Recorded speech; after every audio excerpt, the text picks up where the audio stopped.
Assalamualaikum. Welcome to special Fasset podcast. All right, Fassetians, today we will have like a very good topic discussions. This topic is really trending. It's because like our neighbor country already legit this what we call it Zakat crypto, and soon Facet also will become one of the first exchange will be available on Facet. So yeah, this what we call it we will have like a deep dive of these topics, and I think we have like the right person to have this on this conversation. So Assalamualaikum Mufti Faraz Adam. Walaikum salam warahmatullah. MashaAllah, how are you? I'm good. I love being in Indonesia, Oh, so I'm good. alhamdulillah. So when maybe like you don't know about Mufti Faraz Adam, Mufti Faraz Adam is based on United Kingdom, so here's so freshly came here to Indonesia. This is the first time. No, I've been here a few times, Oh, and I'll nice. be here again back soon, inshallah. Soon, mashallah. So Mufti Faraz Adam is also like a CEO of Amana Advisors, and mostly Mufti Faraz Adam is the expertise of doing like fintech, financial, and also investment in Sharia.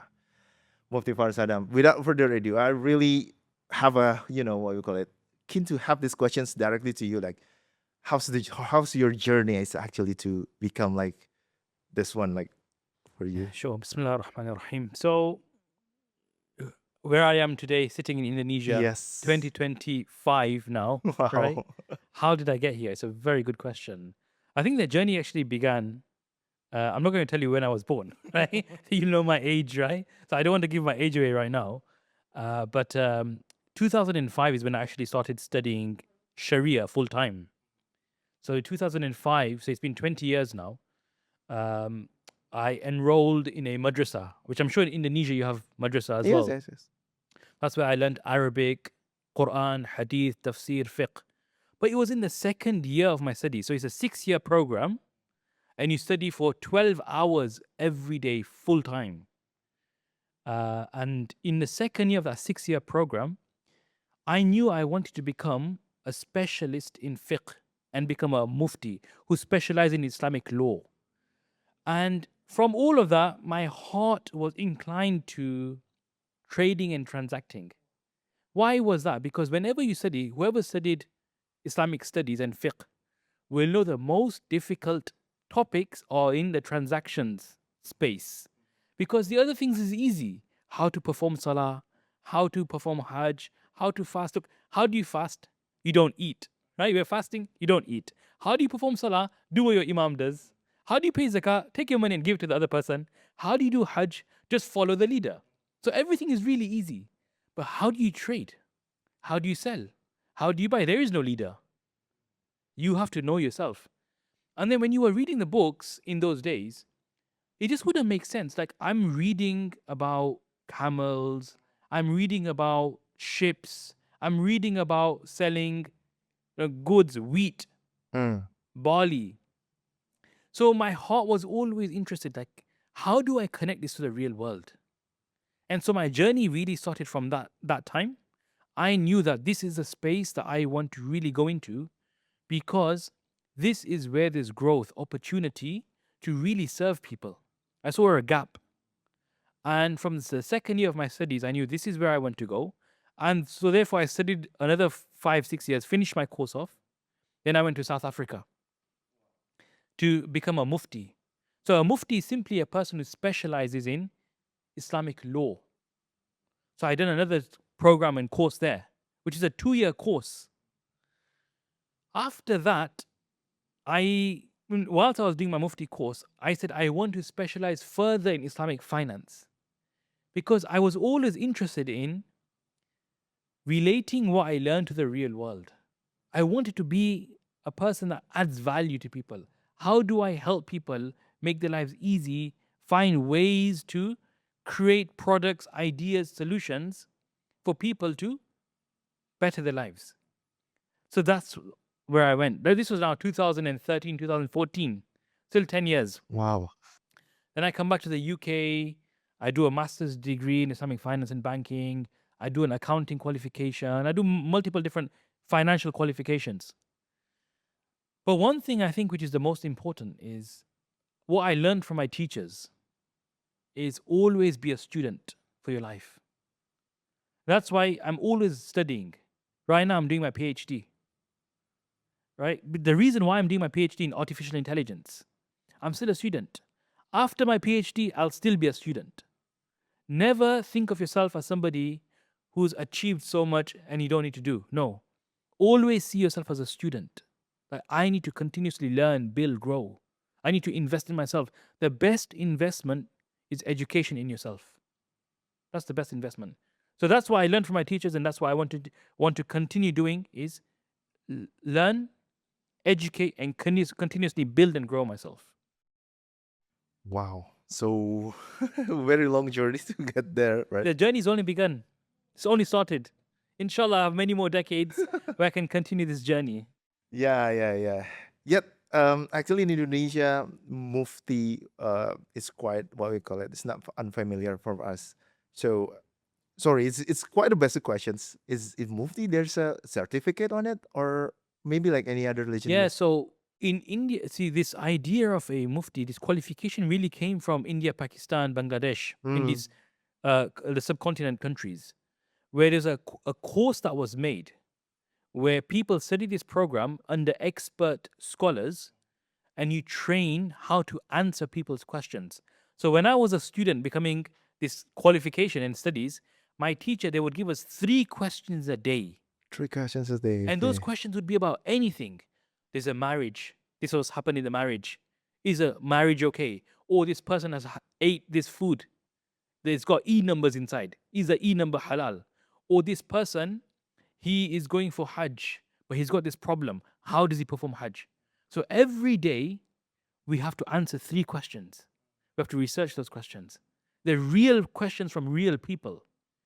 So that's what a mufti is. A mufti, this qualification. And once you finish this course, you get a qualification and you're certified by training under an expert mufti. This is the most important thing. You become an expert by learning with experts. Remember this in every walk of life. If you want to become something, study and be with those people who are that thing.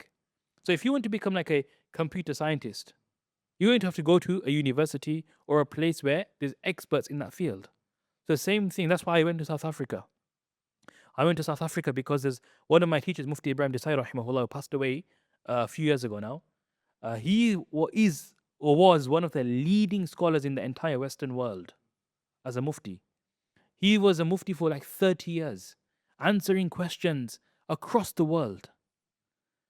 And that's why I went to study with him, and I got that training under him, where every single day we receive 3 questions from real people, and we have to answer those in 24 hours. Deadline. We had to answer in 24 hours. So he never cared. You stay awake the whole night if you have to stay awake. But you have to get that. Those questions and answers have to be on my desk 8 o'clock in the morning. They have to be 8 o'clock in the morning. So that's how I trained. And that's why I am sitting in Indonesia in 2025, in March, in Ramadan, with you today, because of the blessings of my teachers. So a long way journey again back to become a mufti. All right. So I believe that if anyone questioning about who's Mufti Faraz and how he can get the mufti license, and we already have covered that, right? So all right. Okay, let's go to our topic discussions about zakat crypto. So wouldn't be what we call it interesting if we're not talking about crypto first. So zakat crypto is like 2 different words, Mufti Faras. Which is the acceptance is also different. So for zakat, as a one of the biggest Muslim population in the world, it's I think like everyone knows about zakat, but about crypto, it's kind of like a gray area, alien language here in Indonesia. So the question is, how do you see this? What we call it? How you compare it Indonesia with other country for acceptance in crypto? Yeah, it's a very good question. Look, what is zakat about? That's the first question I think we need to understand. Zakat is a value transfer. That's what zakat is. Zakat is transferring value from person to person. If that can be captured in digital assets, zakat has been fulfilled. Yeah, even though it's in crypto, whatever it is. Let's go back to our definition. All What right. is zakat? a transfer Transferring. of value. If you understand that, then you can do zakah in anything and everything. So I can give food as zakah. I can give money as zakah. I can even give the microphone that you're speaking into as zakah. I can give your iPad as zakah because it's transferring value.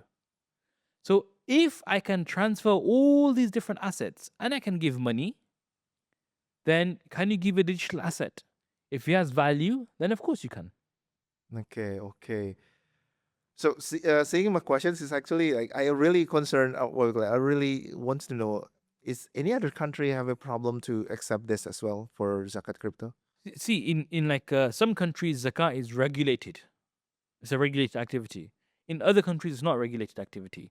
So, for instance, in the UK, where I'm from, it's common now. There are charities and organizations accepting zakat in Bitcoin, in Oh, really? Ethereum. Yes, Okay. it's been happening for like 4 or 5 years. In fact, I was involved with one organization back in 2018, 2019. They started accepting Bitcoin and Ethereum in zakat payments. Imagine, let me tell you a story. It's a real story. All Right? right. And I bet you that there are like thousands of people like this in the world. I had a youngster,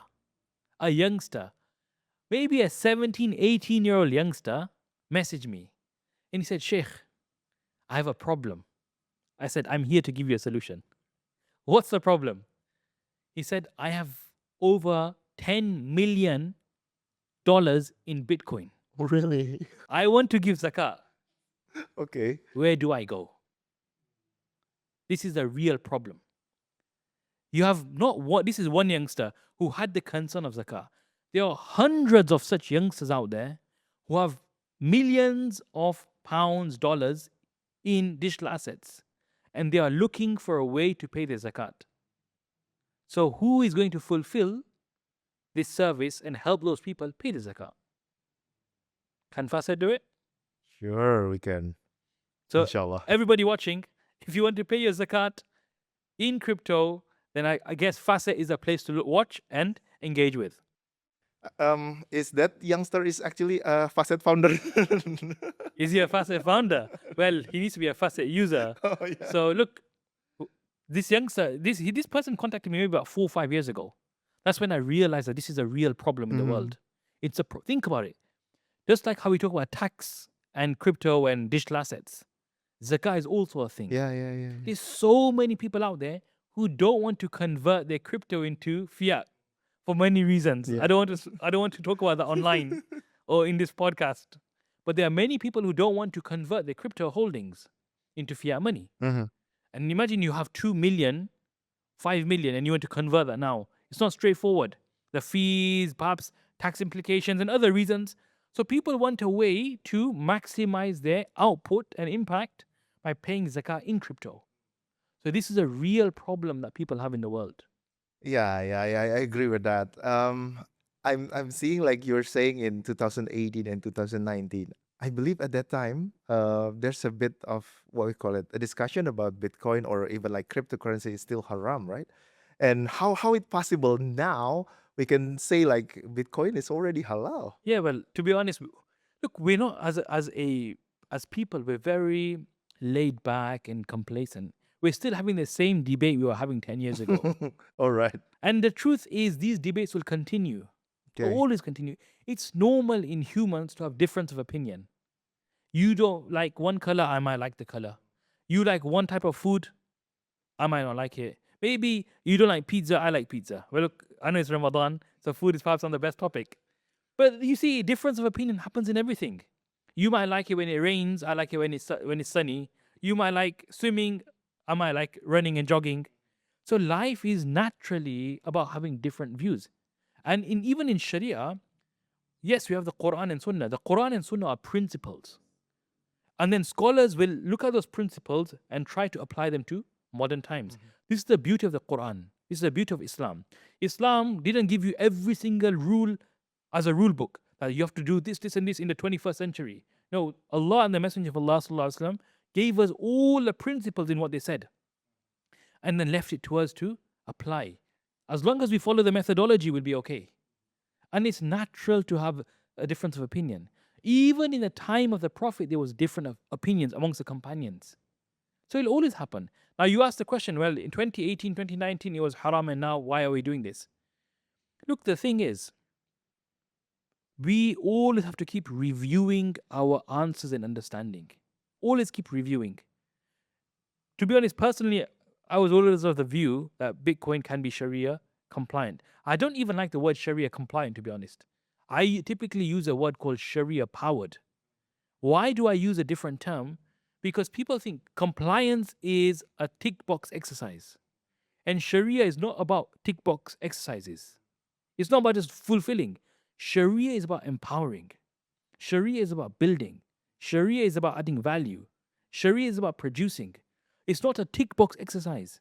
We're not in a court. We're living in the world. Islam should be adding value to everyone's life, in their home, in their office, in their workplace, in your commute. Islam has some guidance. And our guidance is the best guidance. Our belief is Islam is the best, the Right. guidance. Yes, I agree with that. So if that's the case, then how do we really get the beautiful guidance and have it in our lives? It has to. So going back to your question about Bitcoin and 2019, 2017, or 2018, me personally, I've always been convinced that this can be and should be beneficial. It is beneficial. It can be beneficial. It can be used in multiple ways, beneficial ways. And when it can be used in beneficial ways, then it should be permissible to use. Yes, some other scholars who might have a different view, it's very natural in Sharia to review your opinions. Classical scholars, the great classical scholars, they would change their opinion. Imam Abu Hanifa, Imam Malik, Imam Shafi'i, Imam Ahmad rahimahumullah, in their books of fiqh and their writings, they will do something called ruju'. Ruju' is you change your opinion. So if they can do it 1,000 years ago, if a scholar today changed his opinion and he said, yeah, actually, digital assets can be halal, can be Sharia compliant, that scholar will do ruju' and change his opinion, which is absolutely acceptable and completely fine. In fact, that is academic honesty. My teacher would always tell us this, to be academically honest in your opinions. If you believe something is wrong, your integrity, honesty demands that you stand by that principle. If you believe something is right, I shouldn't be scared. No, this is right. I believe it's right. And likewise, if I change my opinion, I must also retract my view and change my view. There's nothing wrong in that. A person doesn't become low. You don't lose your kind of authority or your reputation. No. It's more important that we are with the right than with the wrong. Yeah.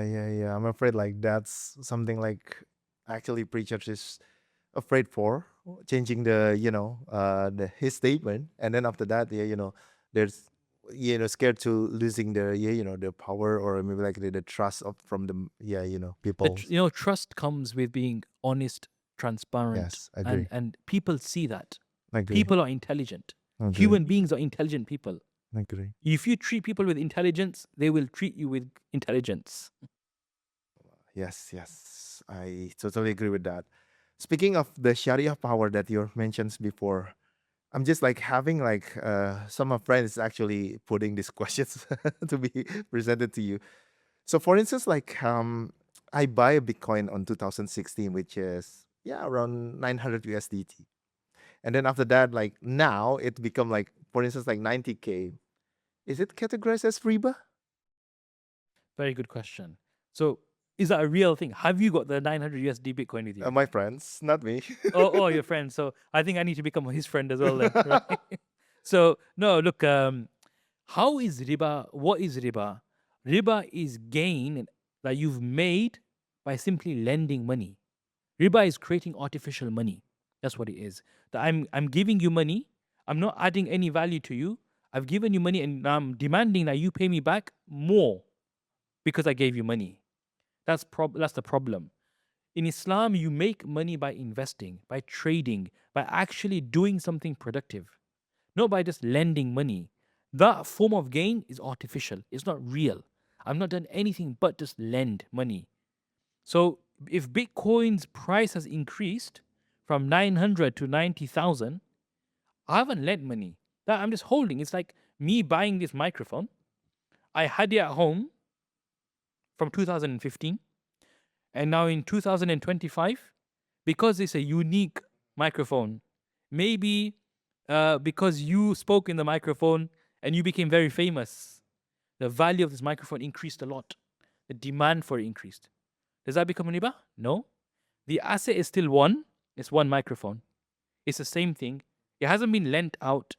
It hasn't been artificially inflated. It's because of supply and demand. So same thing with Bitcoin. That I've not lent it out. I've not given it as a loan. I'm not charging people money for using. Rather, I've just held it. But because the demand has increased amongst the people, the value has increased. So it's not riba. MashaAllah. So I think that's, answered a lot of questions from Indonesian people. Yeah, so he doesn't have to worry. He can keep his 90,000 to himself. And he can treat you to a pizza for iftar. All right. So let's move on to the zakat discussion. So Mufti Faraz, for instance, like some other people also have questions. Is it crypto can be treated as a zakat with the same other investment? Yes, look, in Islam, only certain assets are zakatable. Not everything. You don't pay zakat on your car. You don't pay zakat on the house that you live in. You don't pay zakat on the watch that you're wearing. So only certain things have zakat. What are those things? It's similar to capital gains tax. Do you have capital gains tax in Indonesia? I'm not sure. I have to check that. Oh, you have to check. So we need a tax specialist here, right? So like in the UK and other parts, you have a capital gains tax where you pay tax on the profit that you gain from selling certain assets. So if I have a property, I invest in property, I sell that property, I make profit, there's a tax on the profit. Now, how Islam has introduced zakat as a system, it's only on those assets which you are trading and exchanging to increase your wealth. So if I buy to sell, there'll be zakat on those assets. Money, naturally, we want more. I always want more money. I'm using money to gain more. Money naturally is a increase kind of asset. I want it to grow. That's why there's zakah in money. Likewise, animals. If you have animals where you are keeping animals to increase the number of animals that you have, there'll be zakah in the animals. So zakah works with anything that you gain to increase, to grow your wealth. Crypto, now let's look at crypto. Does crypto fulfill this idea? Bitcoin. Why do you have Bitcoin? What is the purpose of Bitcoin? Bitcoin, if you look at the white paper, what is the white paper about? Bitcoin was created as a peer-to-peer electronic cash system. This is the idea of the white paper and Bitcoin. So Bitcoin fulfills the very idea, purpose, objective of money. That it's there to fulfill a cashless system or this peer-to-peer system, payment system.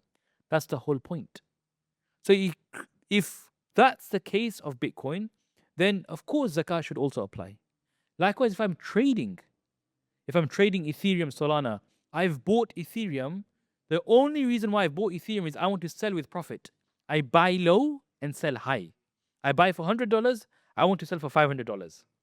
What's the difference between that and me buying this for $100 and selling this microphone for $500? What's the difference? There is no difference. From a zakat principle perspective, both are zakatable.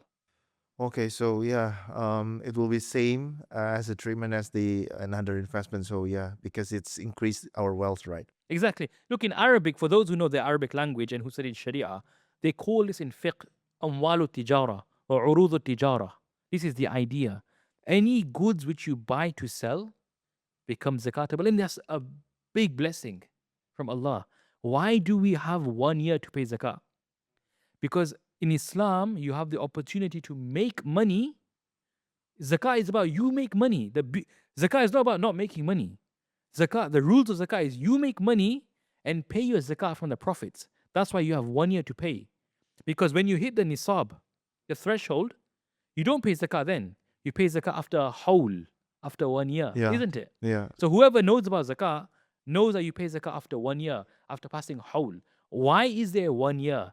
Because the reason is you have 1 year to invest that money, grow your money. then you pay your 2.5% from your growth, not from your capital.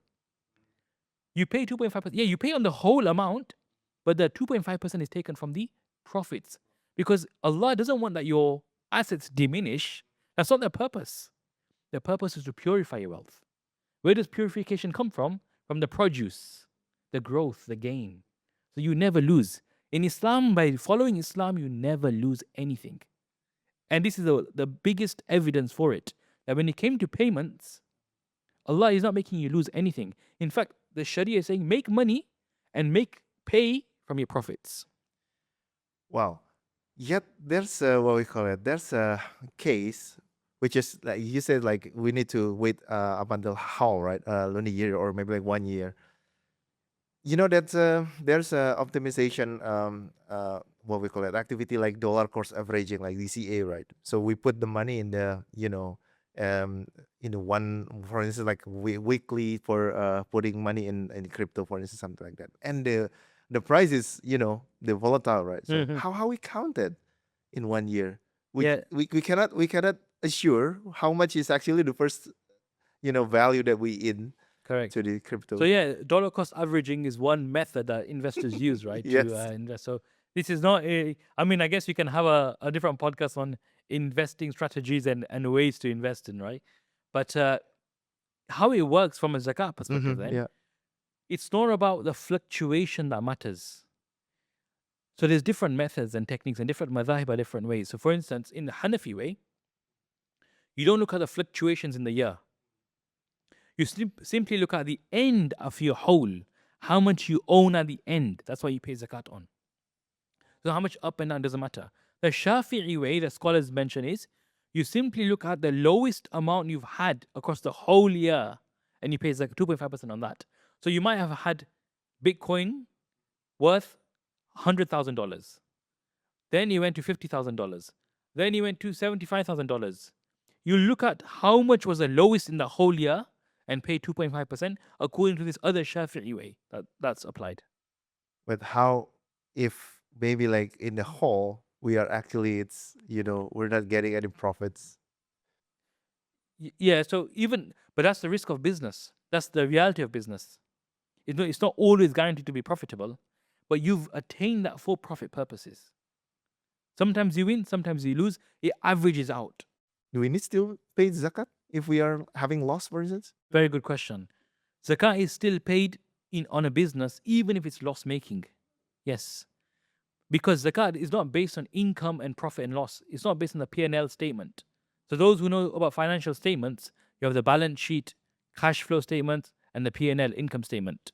Zakat works on what you own, not the profit and loss that you have. So if you own zakatable assets, you'll pay zakat, even if your business made a loss. Okay. So even like we are lost, we need to pay zakat. How to Zakat still. calculate that? I mean, like, is it same method with when we are profit or? Yeah, so how is zakat calculated? You simply add up all the cash that you have, money owed to you. So people owe you debts. You add that. You have stock. Let's say you have a business and you're selling things. Add the value of the stock. And then you add all that up together. And then according to some scholars and some schools, like the Hanafi school allows you to deduct debts. The Shafi says don't deduct debts. After deducting, if you can deduct, you simply pay 2.5% on the value of all of that. That's it. That's how easy it is. Wow. Yeah, I totally agree. But isn't it like we need to see also from the nisab, right? Is it we are in the worth of nisab or not? And on zakat crypto, is it should we follow like gold also silver like 85 grams for gold or maybe like 595 gram for silver? So when it comes to nisab, every country has a different practice. Some countries, like some in the Middle East, they use the gold nisab, for instance. In the UK, we use silver nisab. So even in Indonesia, you'll be following your ulama will be saying use this nisab. So wherever your ulama mention, use that nisab for crypto as well.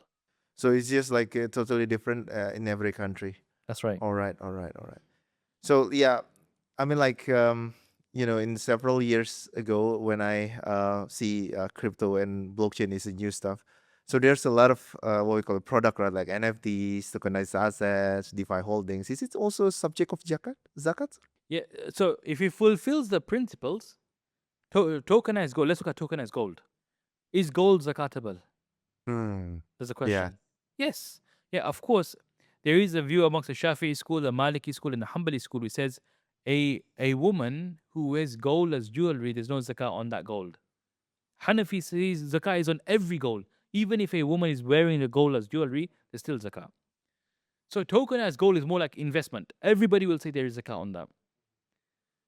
Then money, fiat currencies is zakatable. Anything which serves as a medium of exchange can be subject to zakat. So those scholars who see Bitcoin as a medium of exchange, as a payment system, they'll say there's zakat. And other tokens like Ethereum, Solana, and these tokens, if you are trading, you're buying low and selling high, it fulfills the principles of being urudu tijara, amwal tijara. There'll be zakat on that also. Okay. All right. So that's will be like the technical of Zakat, right? So I'm gonna take up myself, put a little bit higher about the Zakat. I just want to ask you about the,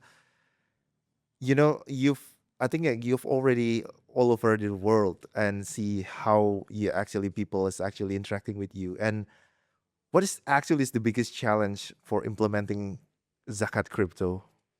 I think the challenge is education and awareness. I think that's the biggest challenge. People don't know. People don't have time to learn. That's the reality. Look, we understand education is a problem, but we have to make education easy for people as well. It's not possible for a person to go to university. It's not possible for a person to do 12 hours studying a day. It's not possible. So we need to be able to educate people in short amounts of time, but continuously and consistently. We in the education, if it's really powering people, they will come back to learn more. So it's also about how we educate people that matters, not just the fact that people must educate. Yeah. And that's why at Facet, I'm so glad that we are attempting to educate people in multiple different ways. And we can add value in their lives by showing them, making them learn. Like, for instance, on the Facet app, there's something called Facet Play. I don't know, have you ever seen this on the app? Yeah. Facet Play. Yeah. This was something that I was really passionate about. I spoke to Rafi and Daniel, the co-founders of Facet, and I said, look, this is an amazing way for people to test the idea because people are scared to put $10 in Bitcoin. People are scared to invest. But if we made them play around and see how it feels, maybe they will invest. So the Facet team created something called Facet Play, where people can try and experience without putting real money. Just understand what you're doing and educate yourself, and that then becomes easier for a person to invest real money. Wow. Yeah. I'm totally agree with that. I mean, like, especially for, you said like earlier, up until now, you're still educating as the, you're taking of AI on that particular stuff. And I mean, like, we need to have like more as a student, right? Learning about anything like new for, especially for this new investment tools. Now, this is an epidemic. We had corona virus, right? Yeah. COVID, which was a global problem. We all realized we have a problem in the world today, which is an epidemic, which is we stop studying, we stop learning. We become 25 and 30, and that's it. We don't ever read a book again. That's a problem. Imagine we have adults who haven't read a book for 10 years. Oh, yeah. That's a problem. That's a real problem. Back in 1,000 years ago, 500 years ago, people would read books once a week. They would be finishing a book. Book was normal. Now what happens is the mother, the father, the 2 children, 5 children, they sit on a couch, have a fire, and just watch TV for 5 hours. But you're not reading, you're not learning, you're not studying, you're just wasting time. Agree. This is the problem that we have in the world, the greatest problem. Yeah, I'm totally agree. It's like a very common situation in the house. Now it's all TikTok. Forget even the TV. Let's just sit. The mom sits on the phone. She's sitting down watching, looking at TikTok. Yeah, Finger just keeps moving, probably. scrolling. That's it. One finger moves all the time. The dad, he's on his phone watching football, cricket, something, soccer, or whatever. The children, what are they doing? They're playing on the iPad. Yeah, Everybody is just glued to their device. yeah, agree. And there's no more family life left. Honestly, think about it. That's a problem. The mother, the father, the children, children, they need attention. Children need love. Children need warmth from the mother, from the father. And this is also a big problem that today the parents, they're so busy with their phones that the children don't get attention from the parents. Then of course the children are going to do wrong things. Of course the children will, because children need love and attention. So this is another problem that we have amongst all communities. And that's why you get then crime, you get children going to drugs, you get children doing bad things because they're seeking love, belonging, attention. And we don't provide that. So it all begins from me as a person. What am I doing for myself? How am I with my children, my wife? How am I treating my parents, my brothers, sisters? If I look after other people, I'll be adding value to people. Forget using your phone all the time. Really, you should have a rule in your house. Yeah, yeah. After 7 o'clock, there's no mobile phone. Yes, agree. Cut it off and spend time with family. Have food together, sit together, read a book together, learn together. Ask your children, how was your school today? What did you do? Learn from your children. And you will see in 5, 10 years' time the value in the house. Yeah. It'll be phenomenal. Wow, yeah. Yeah, I also like do that also at home. So So no TikTok now after 7 o'clock. no. Kids on my house, kids only have allowed to use phone only on weekend. Brilliant. It's only the 2 hour. Oh, you're a Af- good dad. After he do muroja. Mashallah. Mashallah. Honestly, it's very good. Because how as a father and even as women, as mothers, they'll know. It's if you tell them to do something, they won't do it then. When they're on their laptop, Yeah. they won't, or the iPad, they will not want to listen. Tarbiyah in Islam is so important. Yeah. Nurturing your children to become good people.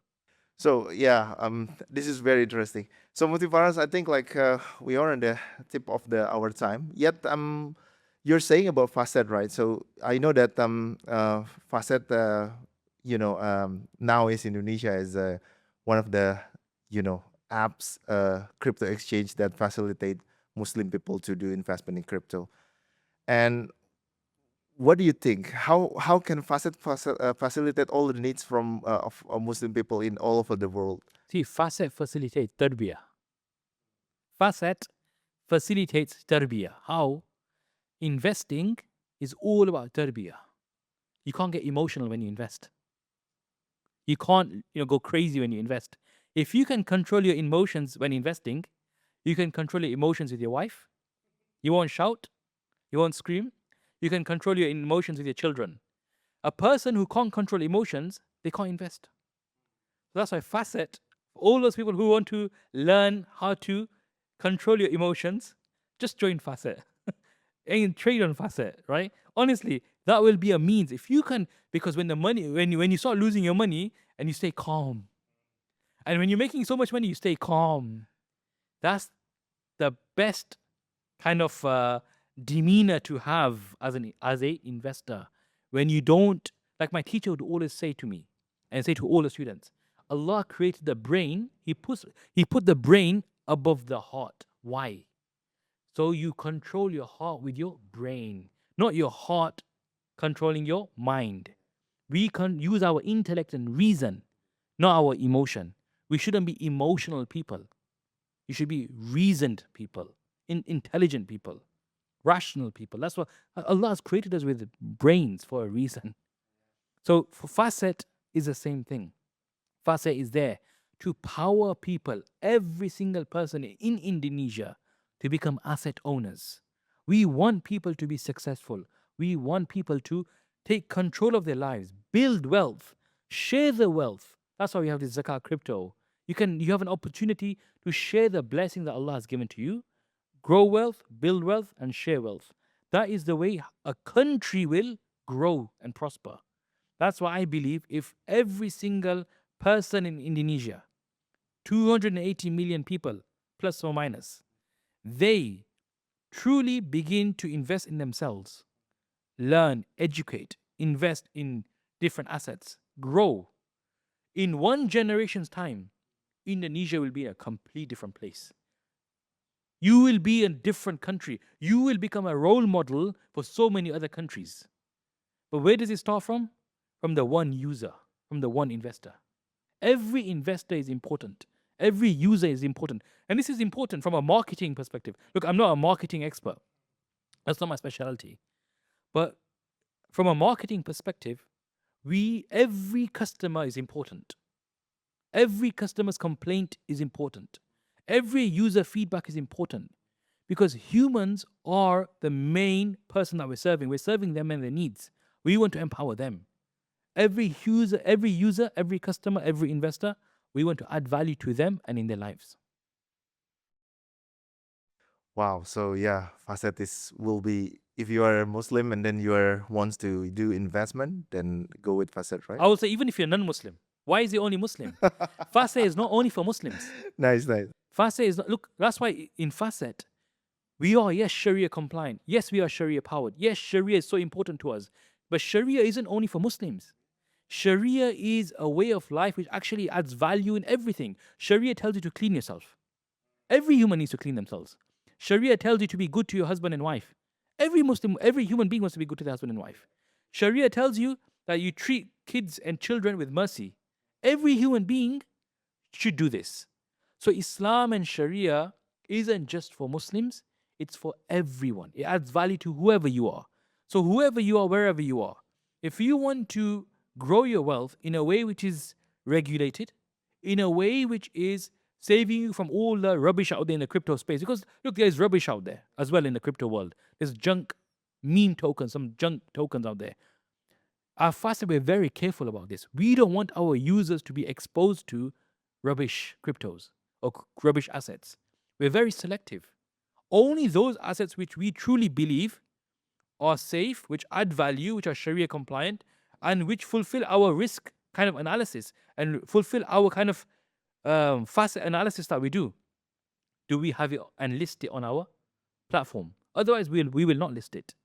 So yes, every person out there, Muslim, non-Muslim, can use Fasset, but we will do it in a way which aligns with our values and faith, which we believe is the best and optimal way.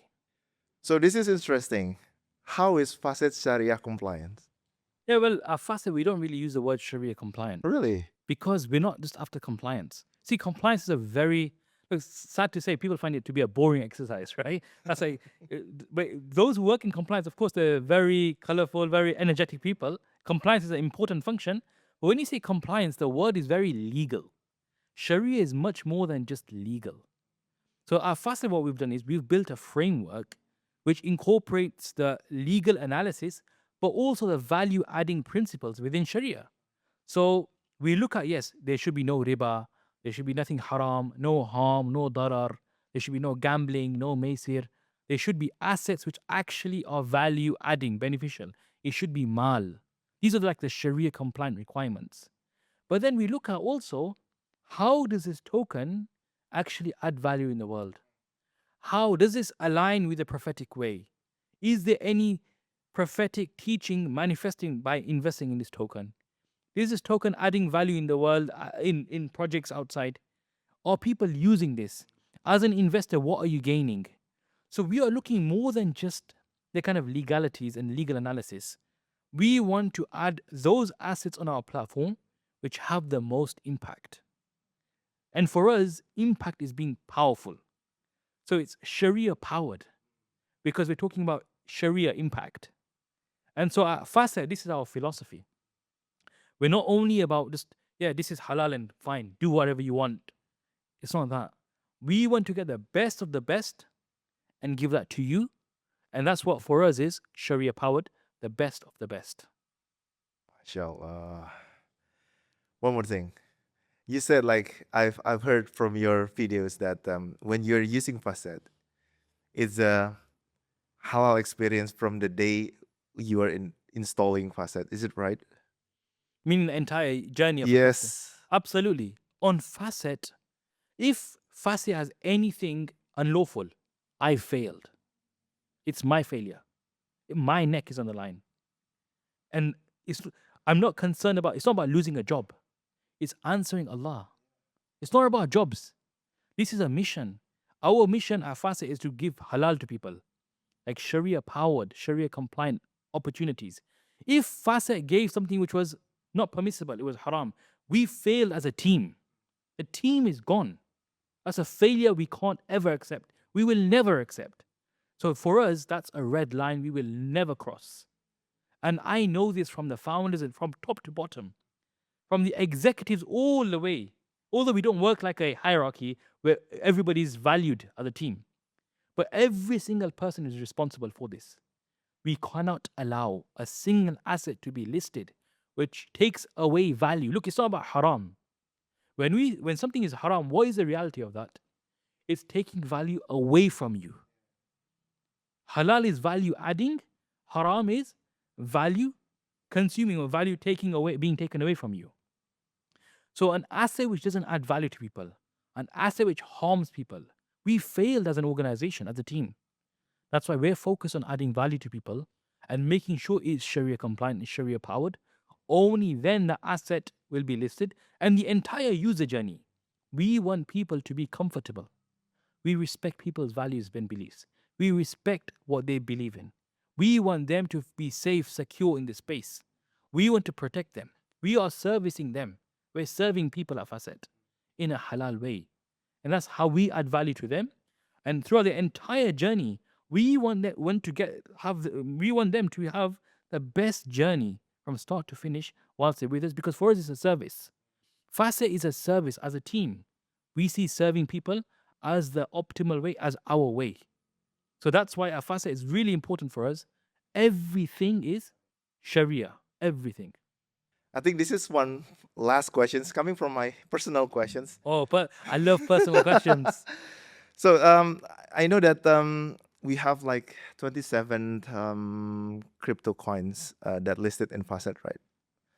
Could you like explain to me, as I know like you are the consultant before like this token is listed on Fasset, Sure. you need to analyze this everything first. How's the journey? How's the Yeah. journey to analyze everything? Yeah, so the product team might hate me for this. Yeah.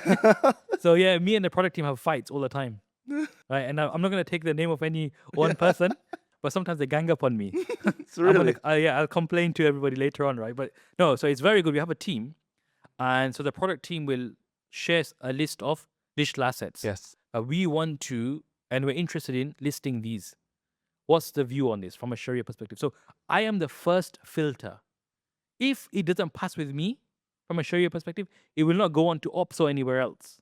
It neither will go to marketing or any other department in Fasset. So it comes on my desk. They'll share with me the whole list. I will then do a asset by asset analysis.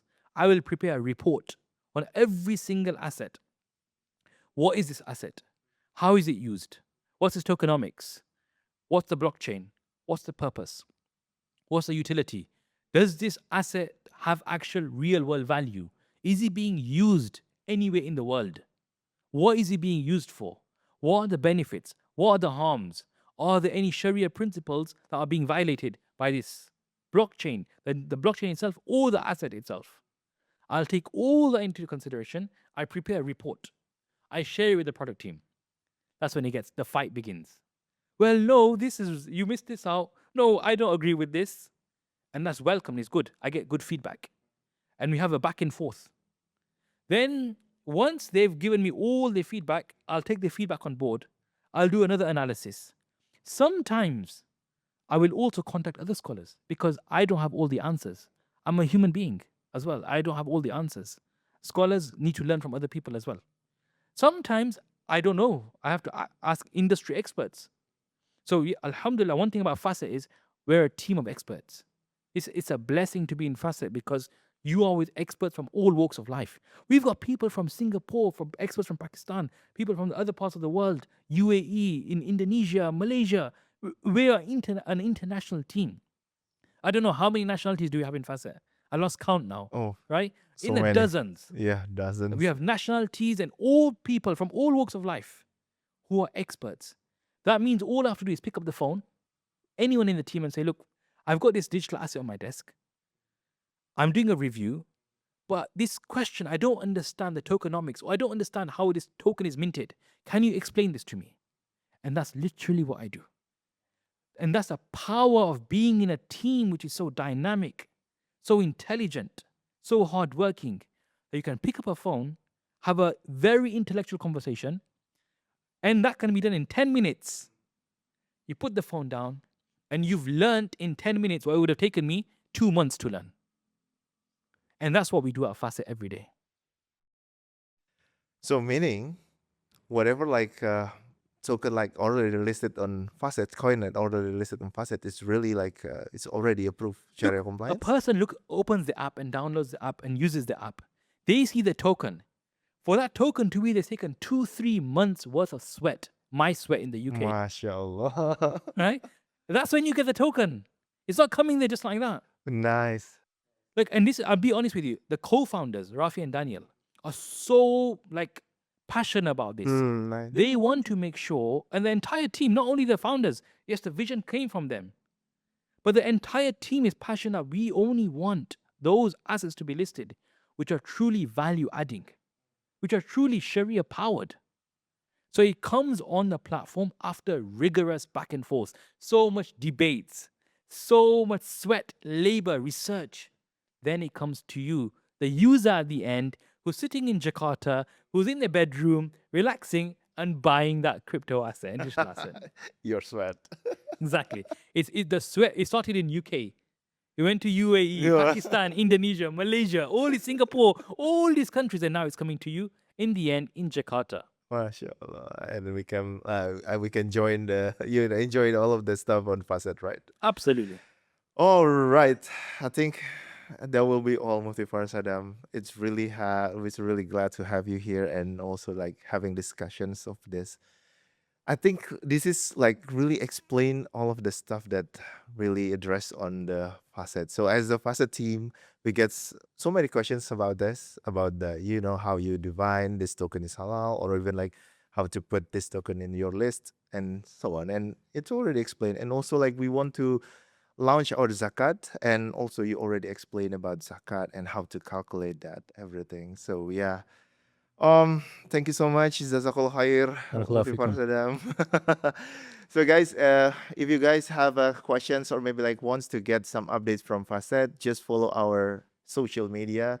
I believe like in the caption we will put the social media address. So for official from Dubai as well, from UAE, for global, and also from Indonesia. So please stay in touch with that, follow us, and we can have like another discussion. If you have any questions about Facet, just address it in that social media as well.